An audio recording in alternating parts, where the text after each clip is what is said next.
গতকাল মুখ্যমন্ত্রী মমতা বন্দ্যোপাধ্যায় গিয়েছিলেন গণনা কেন্দ্র অর্থাৎ শাখাওয়াত মেমোরিয়াল স্কুলে। গতকাল মমতা বন্দ্যোপাধ্যায় গিয়েছিলেন প্রায় 4 ঘন্টা পর, সেখান থেকে তিনি বেরিয়েছিলেন। আর আজ গেলেন শুভেন্দু অধিকারী।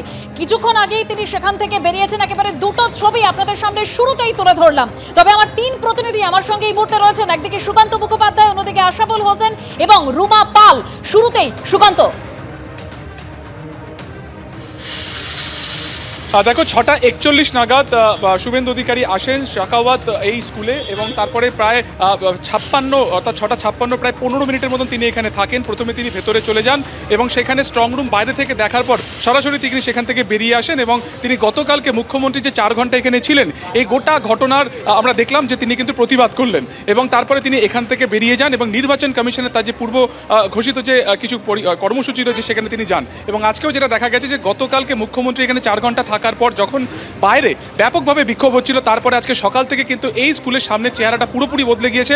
এখানে আঁটো নিরাপত্তা, শুধুমাত্র প্রার্থীর এজেন্ট বা প্রার্থীর সচিত্র পরিচয়পত্র ছাড়া বা এখানকার যারা কাজ করছেন তাদের পরিচয়পত্র ছাড়া কাউকে ভেতরে অ্যালাউ করা হচ্ছিল না। এবং আজকে বিকেলের পর থেকে এখানে কিন্তু নিরাপত্তা আরও আঁটো করা হয় এবং খবর ছিল যে শুভেন্দু অধিকারী এখানে 5টা নাগাদ আসবেন।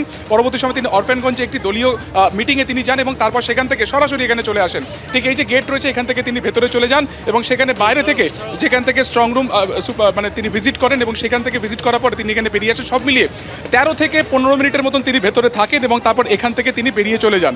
সব মিলিয়ে গতকালকে আমরা জানি যে রাত্রির 8:15 থেকে রাত্রির প্রায় 12:21 পর্যন্ত মুখ্যমন্ত্রী মমতা বন্দ্যোপাধ্যায়, যিনি ভবানীপুরের তৃণমূলের প্রার্থী, তিনি এখানে আসেন। ঠিক যে তথ্য তুমি দিচ্ছিলে, গতকাল রাত 8:15 নাগাদ মমতা বন্দ্যোপাধ্যায় এই শাখাওয়াত মেমোরিয়াল স্কুলে যান আর আজ যান শুভেন্দু অধিকারী।